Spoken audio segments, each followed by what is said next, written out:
Good morning, everyone. Good morning, mom. So, I'm Jose Pascual Romagado, the presenter of PS Green 2A, and my report is all about the types of firearms according to loading and firing mechanism. So, in this part, you will know what kind of firearms has how the what firearms has a type of loading mechanism and firing mechanism. No, marami tayong malalaman dito kung paano mag-load yung isang baril. So, next. So this is the types of loading mechanism of firearms. We have number one, single action, double action, slide or single action type, bolt type, lever type, and automatic loading type. No, ito yung mga basic na loading mechanism ng isang firearm na minsan natin nakikita sa ibang firearm o minsan natin yung mga usual na nakikita natin sa mga firearms yung loading mechanism nila. So, next. Now, first, we have a single action. Those type of firearms designed to fire one shot every loading. Single action means pulling the trigger does one action. It releases the hammer or the striker. With a single action pistol, if guns not cocked, pull the trigger actually does nothing. You have manually pull the hammer back and then pulling the trigger will release it. So, in single action, it's very manually operated to fire the firearm. Why? Kasi kung pinaputok mo na yung isa, tas i-squeeze mo ulit yung trigger, walang mangyayari. Because kailangan mo ulit i-pull yung hammer pabalik para ready for preparation for the fire, the next bullet. So this is the kinds of firearms. In single shot pistols. Itong pistol na to is very rare o mulungan na talaga kasi literal na isang bullet lang talaga yung pinapasok sa loading part niya. Isang bullet lang para ipasok yun. So, we have the revolver called CO2. So, although may cylinder siya na nakaload na limang bullets, and if you fire the first bullet, then hindi siya automatic na ready for firing the next bullet. Ang gagawin mo, you have to pull back the hammer so that it will prepare the next fire. Kasi walang mangyayari doon because this is a single action type. So, next, in the shotgun. Sa shotgun naman, itong shotgun na ito na example ko na MT205.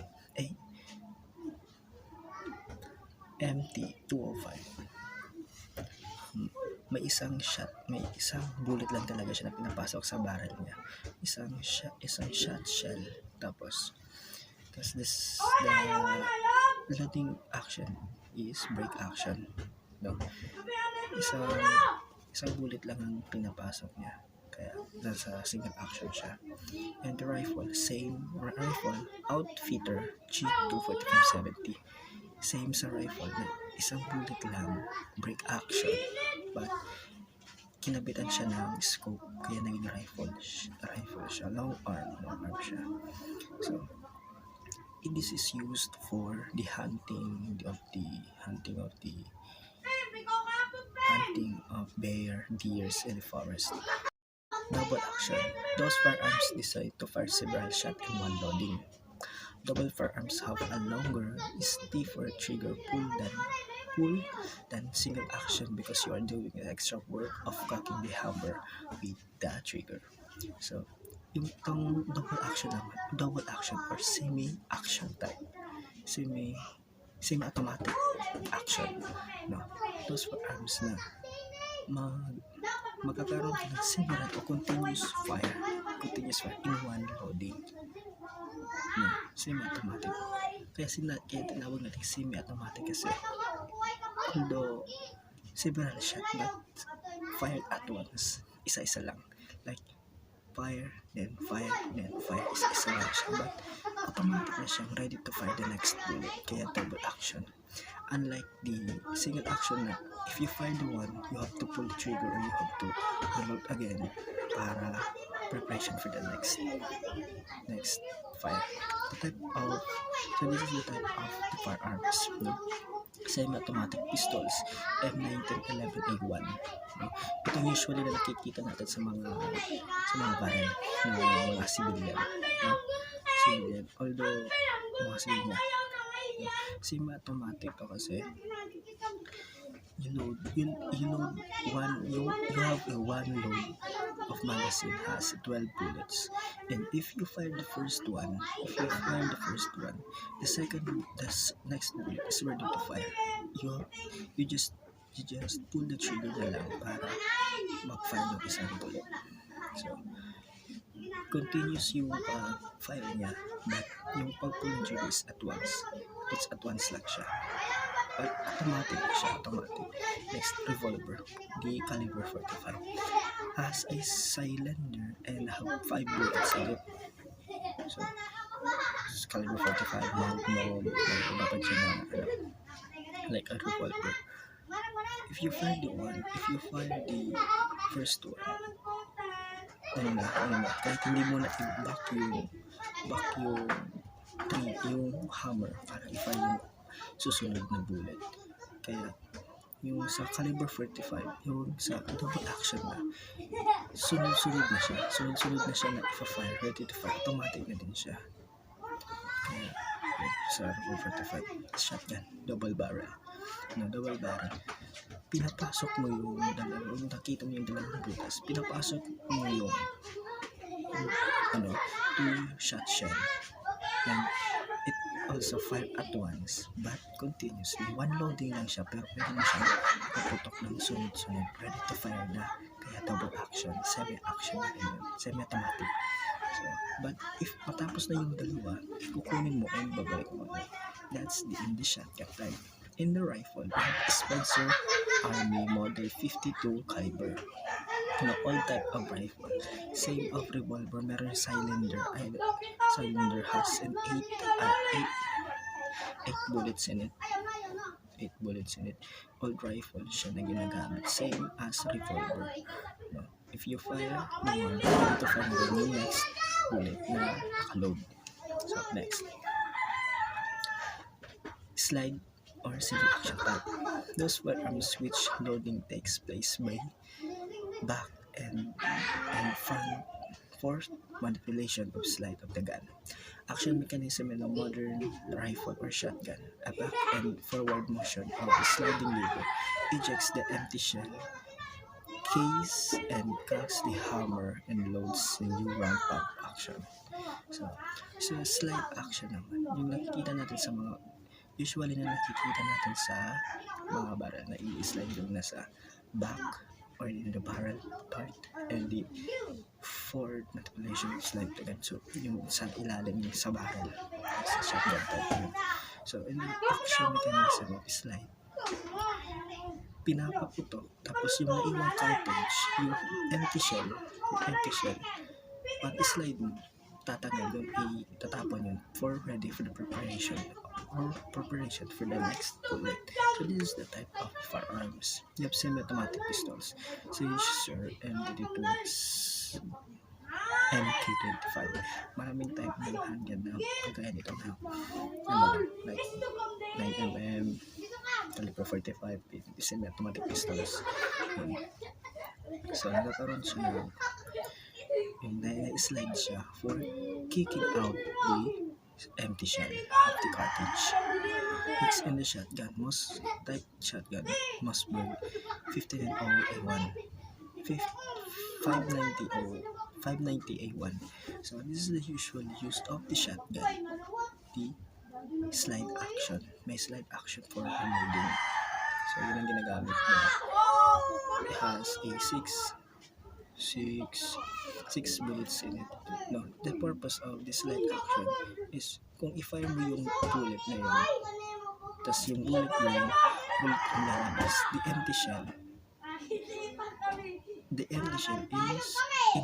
is remain inside the firearm, and because of the slide action, yung empty shell lalabas at ikikick out sa firearms, and the first bullet is ready to fire na. Ito ganun.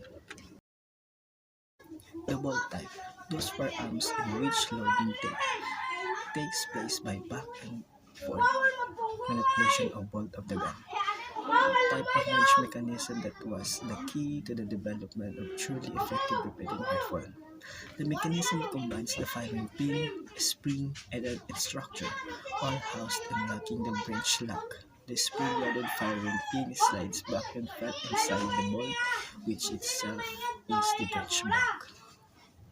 So, the bolt type, meron siya parang malaking tubo na pinapasok mo. This is this type of the firearm. No? The M19 Ultra Springfield. Ito yung ginagamit ng mga sa World War I. Ito yung ginagamit, usually ginagamit ng panahon ng World War I. The bolt type. At once lang siya. That's the called the bolt action.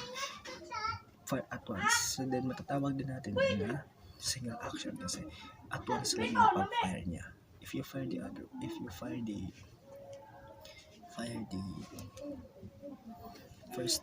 first cartridge, you must pull the bolt para magkaroon siya ng next bullet na fire. Next, the lever type. Those firearms in which loading takes place by lever of the gun. Lever action type firearm action, which use the lever located front trigger guard area, often including the trigger guard itself, to load the fresh cartridges into chamber of the barrel when the levers work.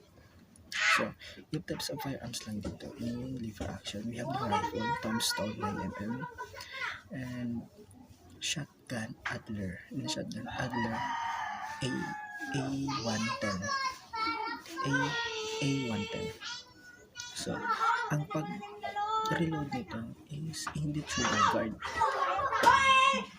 You have to, in the rifle, you have to load the magazine and kinakasa mo yung sa trigger guard, kinakasa mo downward and continuous firing na. Sa rifle, sa shotgun naman, under A1110, kahit isang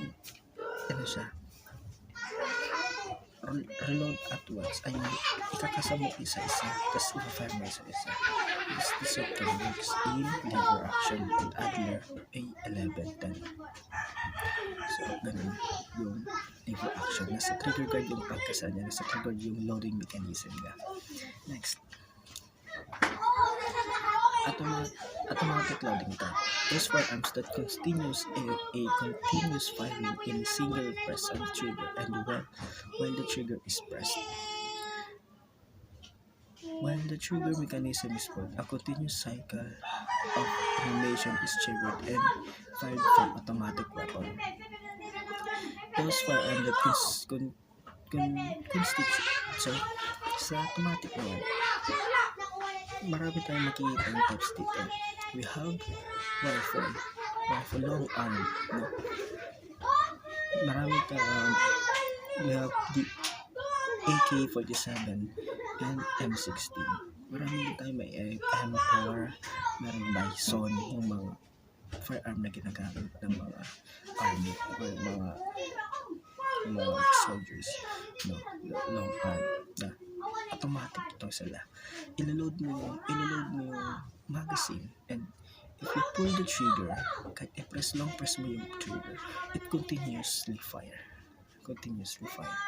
yung firearm na to, yung M16, AK-47, continuously fire. Kaya automatic loading condition.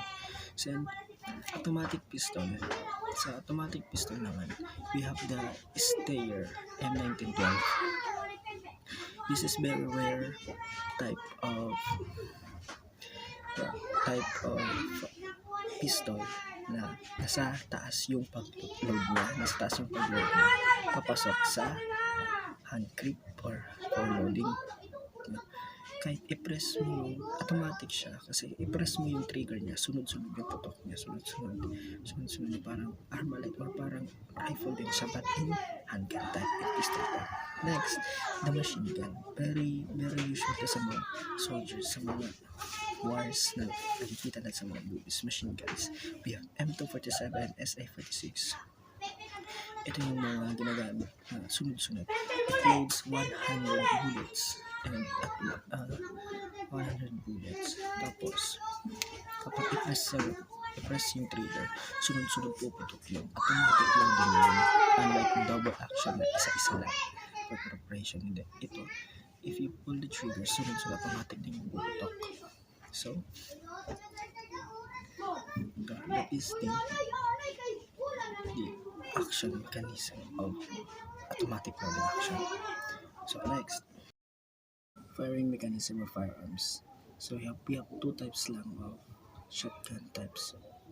We have two types of firing mechanism of firearms. We have the shotgun type of firearm and the handgun or rifle type of firearms. So in shotgun type of firearm, the firing mechanism is yung shot shell inserted into the chamber, causing the action, pushes the firing pin back and holds the under the spring tension.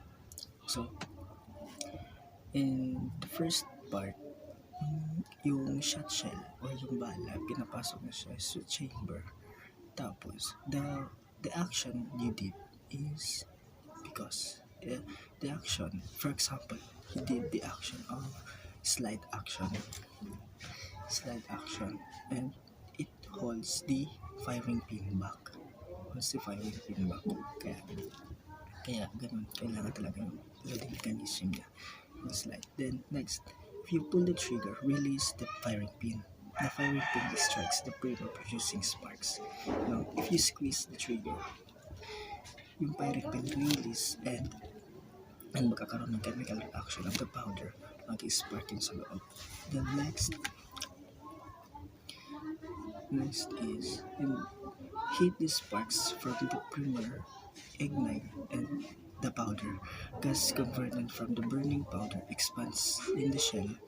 The expanding gas forces wad and shot out of the plastic body of the shell. So, the plastic body of the shell, siya yung nag-hold ng mga bullets, maliliit na bullets of the shot shell. No? Sa pagkakaroon ng gas force or chemical reaction, yung gas ay nagwawad and shoot out the plastic body shell sa barrel. Next, the escaping gases produce a bomb. As the wad and shot leave the barrel and wad quickly falls away, the shot cluster spreads. This spread is called the shot string. No? Kaya yung shotgun kapag pumuputok, wasak talaga yung tatamaan nito. Tama nito kasi yung bullet siya is maliliit. Tsaka kaya malakas yung putok nito kasi of the gas, escaping gases mula sa pagkakaroon ng chemical reaction ng powder. Kaya malakas yung pagpag niya. Kaya that's the shotgun type of firearms firing mechanism. Next, the firing mechanism in rifle and handgun type of firearm. So first, the cartridge inserted into the chamber. No, same as shotgun. The action closed and the firing pin is pushed back under the spring tension. No, pinapasok yung cartridge, tapos the loading mechanism na ginawa mo, yun yung nag-hold back of the firing pin. For example, you had the slide tapos yung firing pin yung mag-hold back. Then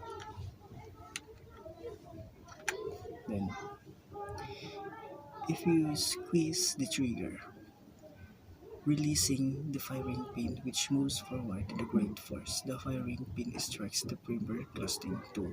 It explodes. So,